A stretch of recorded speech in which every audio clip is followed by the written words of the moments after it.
Hello friends, দেখো আজকে আমি সয়াবিন চিলি বানাচ্ছি। আর দেখো সয়াবিনটাকে একটু গরম জলে লবণ দিয়ে ফুটিয়ে রেখে দিয়েছিলাম মিনিট 5 মতো। একটু ঠান্ডা হতেই দেখো সয়াবিনটাকে প্রথমে ম্যারিনেট করে নেবো। দেখো কাশ্মীরি লঙ্কা, কর্নফ্লাওয়ার, আদা, গোলমরিচগুলো, একটু লেবু আর লবণ আর একটা ডিম, এগুলো দিয়ে সয়াবিনটাকে ম্যারিনেট করে তোমার 10 মিনিট ঢাকা দিয়ে রেখে দেবো। আর আমি দেখো তোমাদের সুবিধার জন্য ওই জিনিসগুলো একটা আলাদা থালায় নিয়ে নিয়েছি যাতে তোমরা বুঝতে পারো। আর এখানে বাটিতে 3 রকম সস মেশানোই আছে, চিলি সস, সয়া সস আর টমেটো সস। আর এইগুলো দেখো পেঁয়াজ, ক্যাপসিকাম, একটু রসুন কুচি, আদা কুচি, কাঁচা লঙ্কা কুচি আর চিনি, লবণ আর গোলমরিচ গুঁড়ো। ব্যাস এই কটা জিনিস হলেই তোমরা চিলি সয়াবিন বানাতে পারবে। দেখো সয়াবিনটাকে সাদা তেলে ভেজে নিয়েছি, যেমন চিলি মাশরুমটাকেও ভেজে নিয়েছিলাম সে একই পদ্ধতিতে। আর সয়াবিনটাকে একটু লবণ দিয়ে সিদ্ধ করলে কী হয়, সয়াবিনের ভিতরে একটু লবণটা চলে যাবে, তারপরে খেতে একটু ভালো লাগবে। আর দেখো যেমন প্রসেস সেই একই প্রসেসে বানাচ্ছি। তোমাদের বলেছিলাম যে আমি তোমাদের সয়াবিনটাকেও একদিন মানে ভিডিও করে দেখাবো, যেদিন চিলি সয়া বানাবো, সেই জন্যই তোমাদের এই ভিডিওটা করে দেখালাম। আর তোমরা অবশ্যই বাড়িতে চেষ্টা করবে বানাতে, খুব ভালো লাগবে, খুব অল্প সময় লাগে আর খুব টেস্টি হয় খেতে। আর শীতকালে একটু বেশ অন্যরকম জিনিস খেতে ভালো লাগে, তাই আমি এগুলো যেগুলো বানাচ্ছি তোমাদের সাথে অল্প অল্প শেয়ার করছি। আর তোমাদের ভালো লাগলে অবশ্যই বানিয়ে খাবেন, দেখতে। আর আমাকে কমেন্ট করো কেমন লাগছে, আমাকে বলবে।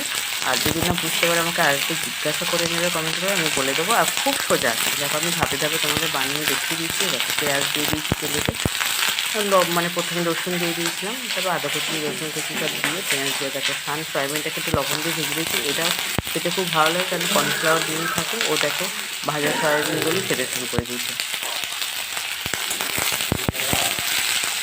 কোনো কিছু নেই, একটু পেঁয়াজ দিয়ে ভাজলাম, ভেজে একটু ক্যাপসিকাম দিয়ে দেবো, লবণ ছেড়ে দেবো, ব্যাস একটু ঢাকা দিয়ে রেখে দেবো। 3 রকম সসকে মিশিয়ে দিয়ে দেবো, আর শেষে কর্নফ্লাওয়ারটা গুলে দিয়ে দেবো, ব্যাস।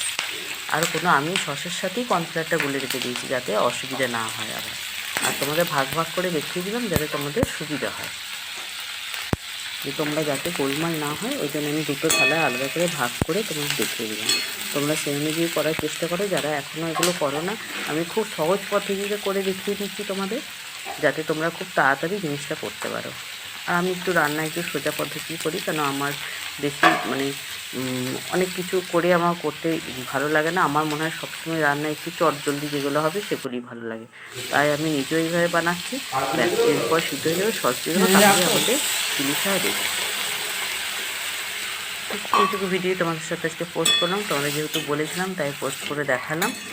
আর আমার ব্লগগুলো দেখতে থাকো, তোমাদের সাথে ছোটো ছোটো ভিডিও আমি তো শেয়ার করছি, মাঝে মাঝেই আসছি। যতদিন না আসতে পারবো ততদিন আমার পুরানো ব্লগগুলো তোমরা দেখতে পাবে। আশা করি তোমাদের ভালো লাগবে। চেষ্টা করছি তোমাদের সাথে কিছু ভালো ভালো ব্লগ শেয়ার করার জন্য। আমার পক্ষে যতটুকু সম্ভব ততটুকুই তোমাদের সাথে শেয়ার করি। দেখো মোটামুটি রেডি হয়ে গেছে, খুব কম টাইম লাগে, ম্যারিনেট করে কিছুক্ষণ রেখে দিতে হবে, তারপরে করতে বেশিক্ষণ লাগে না, তোমার মানে 10 মিনিটের মধ্যেই রেডি। তোমরা এটা রুটির সঙ্গেও ভালো লাগবে। আমরা যেহেতু রুটিটা খুব একটা খাই না, তাই আমরা ভাতের সঙ্গে এটা খাই। তোমরা রুটির সঙ্গে করে খাবে, দেখবে খুব ভালো লাগবে। বিভিন্ন আইটেম বিভিন্ন দিন বানালে খেতেও তাতে ভালো লাগবে।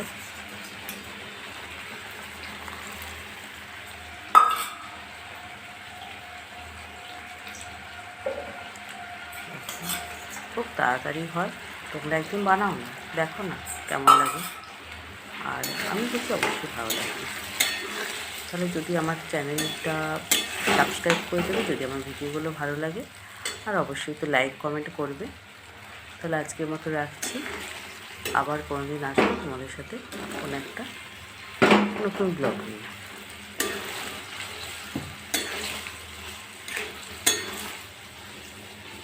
নতুন নতুন ব্লগ নিয়ে আসছি, তোমরা দেখো, তোমরা দেখলে আমার ভালোও লাগবে। ঠিক আছে বন্ধুরা, আজকের মতো আসি, টাটা।